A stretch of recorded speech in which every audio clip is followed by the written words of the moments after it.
مچا دینا کہ یونیفارم سول کوڈ یہ ایسا ہے کہ سب کو ایک کر دیا جائے گا، یہ دراصل دو مقصد سے کیا گیا۔ اس مقصد کو جان لیجیے۔ پہلا مقصد یہ ہے کہ آپ بے چین ہو جائیے، گھبرا جائیے، کیا ہوگا، کیسے ہوگا، کیا کریں بھائی، بولو جلدی سے ہم کیا کریں۔ تو کچھ لوگ لگ جائیں گے کہ ایسے موبائل پر میسج کرو، ایسے فلانا کرو، یہاں پر جمع ہو جاؤ، یہاں پر لیٹ جاؤ، یہاں پر کھڑے ہو جاؤ، یہاں پر یہ بولو۔ یہ سب پریشان کرنے کی ایک صورت ہے۔ دوسرا مقصد کیا ہے؟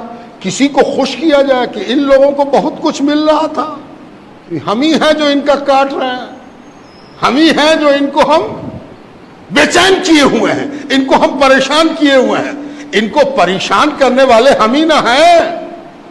تو دوسرا آدمی اکٹھا ہو گیا، سارے لوگ گلوبلائز ہو گئے، پولرائز ہو گئے کہ ارے یہ تو بہت اچھا کر رہا، مسلمان لوگ کو بہت فائدہ تھا، بہت بینیفٹ تھا، ہے نا۔ اگر کوئی پوچھ دے کہ مسلمانوں کو کیا فائدہ تھا، تو سب سے پہلی چیز یہ بتائی گئی کہ مسلمان 4 شادی کر سکتا تھا۔ 4 شادی، جانتے ہو مسلمان 4 شادی الاؤ ہے، اس کو 4 شادی کرے گا، ہے نا۔ یہ ایک ہوا بنائی گئی، یہ ایک ماحول بنایا گیا، ہے نا۔ اور اس ماحول میں کبھی بھی سچائی سے واسطہ نہیں پڑا کہ یہاں پر ہزاروں مسلمان جمع ہیں، ذرا پوچھ تو دیجئے کہ کتنے آدمی نے 4 شادی کیا ہے، کتنے نے 2 شادی کیا ہے۔ یہ جو پروپیگنڈا ہے، یہ جو کہا جائے کہ نیگیٹو ایٹیچیوڈ ہے مسلمانوں کے بارے میں، یہ فضول باتیں، یہ محمل باتیں، ان سب چیزوں کو اس طرح سے بڑھایا جا رہا، اور دونوں بڑھا رہے ہیں۔ قانون لانے والا کہہ رہا ہے کہ ہم 4 شادی تو کرے نہیں دیں گے، اور ادھر سے بھی ایک گروپ کھڑا ہوگا کہ نہیں کہے کرے دو گے ہم کو، یہ تو میرا حق ہے، ہم کر کے رہیں گے۔ آپ بڑے بیدار مغز، سمجھدار، جانکار لوگ ہیں، ہم آپ کو بڑی سنجیدگی کے ساتھ یہ باتیں سمجھا رہے ہیں۔ یہ ایک بات یاد رکھیے اور بات ختم، وقت نہیں ہے، وقت زیادہ ہوا چاہتا ہے، گرمی بھی شدید ہے، اللہ تعالیٰ مہربانی فرمائے۔ ایک چیز ہمیشہ یاد رکھیے کہ جب بھی کسی چیز پر آپ ریئیکٹ کرتے ہیں، رد عمل آپ کا آتا ہے، کسی عمل کے نتیجے میں آپ رد عمل کرتے ہیں، کسی ایکشن کے نتیجے میں آپ اپنا ایکشن دکھاتے ہیں، ہے نا۔ تو ہمیشہ اس بات کا خیال رکھیے کہ اس کے پروگرام کا حصہ مت بنیے، جو وہ چاہتا ہے وہ مقام مت کیجیے۔ اس نے کچھ سوچ کے ایکشن لیا ہے، اس نے کچھ سوچ کے ہی فتنہ چھوڑا ہے، اس نے کچھ سوچ کے فلیتا لگایا ہے۔ کہیں ایسا نہ ہو کہ وہ جو سوچ کے کام کیا ہے اسی کام میں ہم لگ جائیں اور وہ ہنس کے کہے ہم تو جانتے تھے کہ یہ ہوگا، ہے نا، ہم تو جانتے تھے کہ یہ ہوگا، سارا مسلمان پریشان ہے نا۔ لا کمیشن، کانسٹیٹیوشن، ہندوستان کا آئین کیا کہتا ہے؟ ہندوستان کے آئین کا ایک آرٹیکل ہے 44 آرٹیکل، وقت نہیں ورنہ میں تو تفصیل میں جا کے آپ کو سناتا اور سمجھاتا بات کو۔ 44 آرٹیکل میں ہمارے آئین میں، ہمارا سمویدھان، اس میں ایک بات کہی گئی ہے کہ اس ملک کے رہنے والوں کے لیے ایک جیسا قانون ہوگا، ایک جیسا قانون ہونا چاہیے۔ بڑی اچھی بات ہے، اس سے کون انکار کرتا ہے؟ مسئلہ بات سے پیدا نہیں ہوتا، بات کے انٹرپریٹیشن سے پیدا ہوتا ہے۔ کیسے ہم اس بات کو لیتے ہیں اور اس بات سے کیا سمجھتے ہیں، اس سے مسئلہ پیدا ہوتا ہے۔ اگر کوئی کہے کہ اس پورے ملک میں ایک طرح کا قانون ہو، کون سی بری بات ہے بھائی؟ بڑی اچھی بات ہے۔ کالا گورا، لمبا موٹا ناٹا، غریب امیر، پڑھا لکھا کم پڑھا لکھا، سب کے ساتھ ایک ٹریٹمنٹ ہونا چاہیے، ہو اچھی بات ہے، کون مخالف ہے؟ اب اس کو ہم 2 طرح سے سمجھاتے ہیں۔ ایک مثال یہ ہے کہ اس کو ایک آدمی کہے کہ بھائی سب کے لیے تو ایک قانون ہونا چاہیے، تو آپ ہی کالر والا کرتا پہنا، یہ بغیر کالر کا پہنے ہوئے، یہ نہیں ہوگا۔ یا تو سب آدمی کالر والا پہنے یا سب آدمی بغیر کالر کا پہنے۔ اگر یہ مقصد ہے تو قانون بنانے والے سمجھنے میں تم سب سے بڑے بیوقوف ہو۔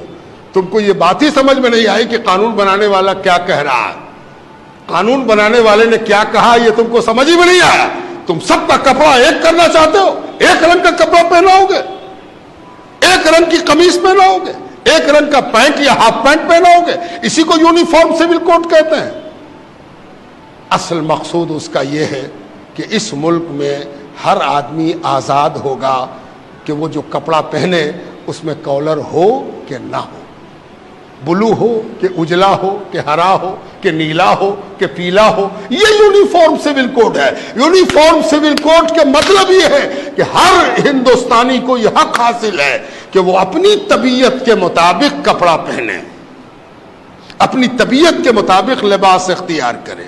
حیرت کی بات ہے کہ اس ملک میں جہاں ہر 4 کوس پر بولی بدل جاتی ہے اور ہر 4 کوس پر پرتھا بدل جاتی ہے, رسم بدل جاتا ہے, رواج بدل جاتا ہے, ٹریڈیشن بدل جاتا ہے, وہاں یونیفارم سول کوڈ کی بات اگر کی جا رہی ہے تو آپ ہی کیوں پریشان ہیں؟ سب لوگ پریشان ہوں گے. جب ہوں گے تو دیکھا جائے گا, ہے نا. مسلمان سب سے پہلے کیوں پریشان ہو جائے؟ مسلمان ہی سب سے پہلے لائن کیوں لگا دے؟ یہ بڑی بڑی غلطی ہے, بڑا قصور ہے جو آج ہماری سو کالڈ رہبری, سو کالڈ رہنمائی, so called leaders, Muslim leaders جو اپنے آپ کو مسلم لیڈر کہتے ہیں, وہ مسلمانوں کو جھونک رہے ہیں کہ سب سے پہلے تم کھڑے ہو جاؤ, جبکہ سب سے پہلے تو وہ کھڑا ہوگا جس کا ٹریڈیشن ہر تھوڑی دیر پر بدلتا رہتا ہے. یہاں کون ہے جو ایک طرح کا ہو؟ بہار میں چھٹ ہوتا ہے, بہار سے باہر چھٹ کرنے والا چھٹ نہیں کرتا. جو بہاری نہیں ہے وہ چھٹ جانتا بھی نہیں. پتہ نہیں کتنے قسم کا کیلنڈر ہے ان کے یہاں بھی. ان کے یہاں بھی پوجا کے الگ الگ انداز ہیں, ساؤتھ اور نارتھ. آپ دکشن میں چلے جائیے, دکشن کا کھانا پینا, پہننا, اوڑھنا, بولنا, چالنا, ہنسنا, رونا سب الگ ہے.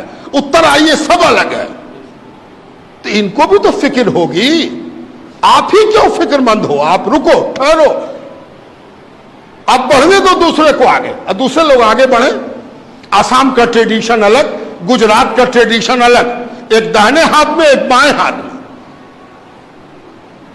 تو پہلے, اور ایک بات اور ہے, کسی چیز پر ریئیکٹ کرنے کے لیے, رد عمل دینے کے لیے, کسی چیز پر تنقید کرنے کے لیے وہ چیز سامنے ہونی چاہیے.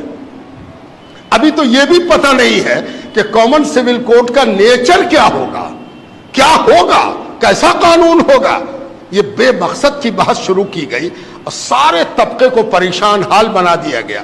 اطمینان رہیے, مطمئن رہیے, اپنا ری ایکشن دینے میں جلد بازی مت کیجیے, اپنے آپ کو محفوظ رکھیے, گھبرائیے نہیں, ٹھہرے رہیے. کوئی ڈرنے اور گھبرانے کی بات نہیں ہے, اطمینان سے اپنے جگہ پر رہیے. وقت آئے گا, دیکھا جائے گا کہ کیا وہ کرتے ہیں, کیسے وہ کرتے ہیں. ان کے یہاں بھی بہت سے اختلافات ہیں, ان اختلافات کو وہ کیسے ایک کرتے ہیں اور سب مل کے کیسے پاٹ لیتے ہیں. جیسے آپ کے یہاں وراثت کا قانون ہے, ویسے ہی ان کے یہاں بھی وراثت کا قانون ہے. وہ بھی اپنی وراثت کے سلسلے میں اپنا قانون رکھتے ہیں. عیسائی کا اپنا قانون, ہندوؤں کا اپنا قانون, بودھوں کا اپنا قانون, پارسیوں کا اپنا قانون, مسلمانوں کا اپنا قانون. جب اس مسئلے میں کوئی نقشہ صاف ہوگا تب ہم لوگ ریئیکٹ کریں گے اور ہم لوگ اس سلسلے میں سوچیں گے. ابھی بہت زیادہ پریشان ہونا, اپنی حرارت بڑھا لینا, اپنا بخار بڑھا لینا, پریشان ہونا کہ ہم کو کیا کرنا ہے. یہ ووٹنگ نہیں ہے کہ ہر آدمی جا کے ووٹ دے آوے, ریفرینڈم نہیں ہے کہ ہر آدمی جا کے اپنی رائے درج کرا دے. اطمینان سے بیٹھیے.